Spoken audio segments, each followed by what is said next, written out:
So today I'm going to show you how to replace a body panel piece without a wheel well, one within the wheel well.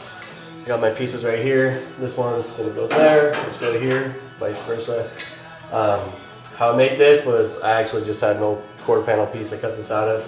But if you don't have one of those and you got some tools at home, what you would use is a press and then get your metal to the certain bend, and then you just use a shrinker stretcher. Bend it out this way and then bend it in. And that should get you perfect good fit right where you need to be. This one is just an old piece of sheet metal I had.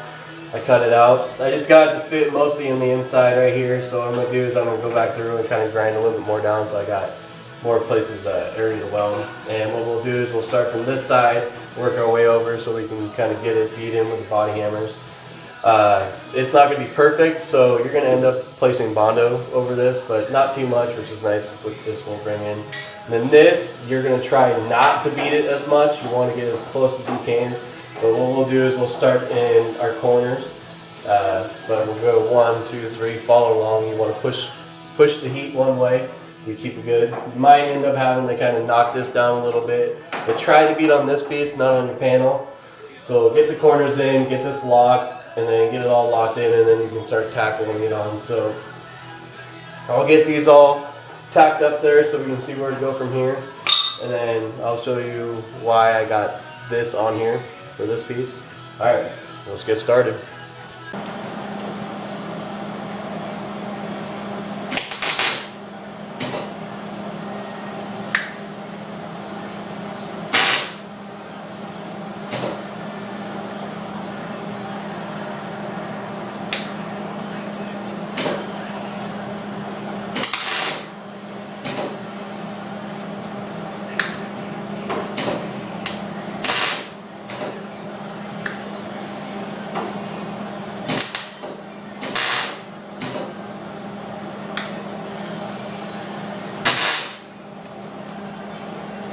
Alright, now that we're all done welding and everything, go through the brush.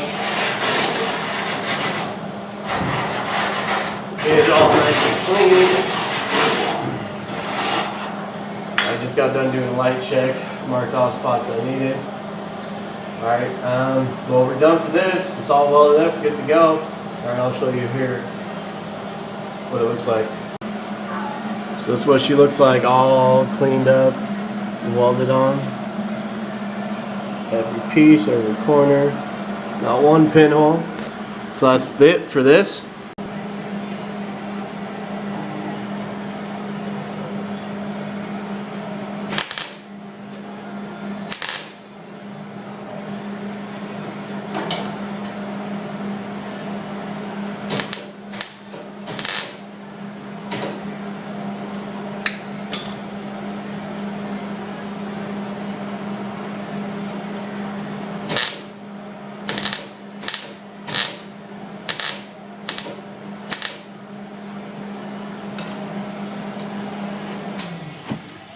Alright, now we got this whole backside nice and welded on, got all the gaps good. So I'll show you why I have these pieces on here. So this piece is mostly to help you move up, down, side to side when you're placing it in there.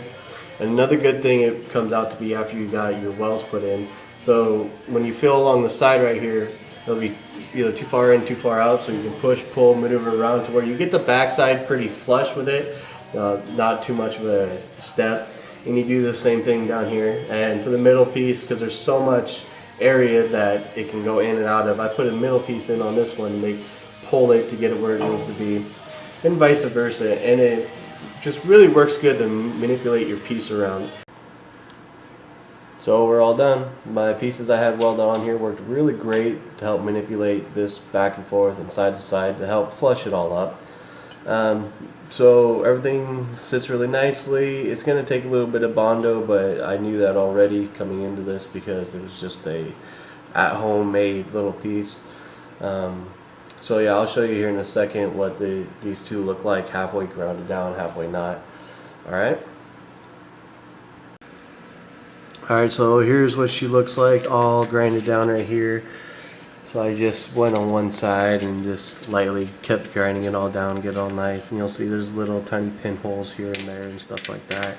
And This is pretty much what she looks like, not grinded down. You know, it sticks out a little bit, so you're just gonna keep wanting to go down, grind it down. Don't do too much, but always try to only grind down your welds. You can get a little bit on the side, but really just try to stay within the welds itself, or else you'll start weakening this metal and then you'll have to go back and replace it. And just more work you don't want to have to do. Now the same thing with this piece right here, just grinded down the welds, got it all nice and fitting good. Now it's just a little bit different. I didn't need to really tap on it too much. Some parts are a little bit low. This is going to take just a tiny bit of Bondo, but the curve right here is nice. It matches with the wheel well just fine.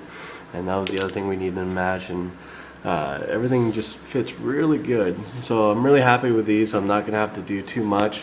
Just grind down the rest, and then after I get everything all sandblasted up, then we're just going to take some Bondo and get her looking good again. So as some of you would have noticed, is I didn't do too much prep work on the inner side of the inner fender well. Reason for that is because I come back through and I sandblast all the inside, and then I use pour 15 to cover it. So I don't really need to worry about too much of the inside because it's already going to get prepped really nicely, and no rust is going to be able to come back through because of the pour 15.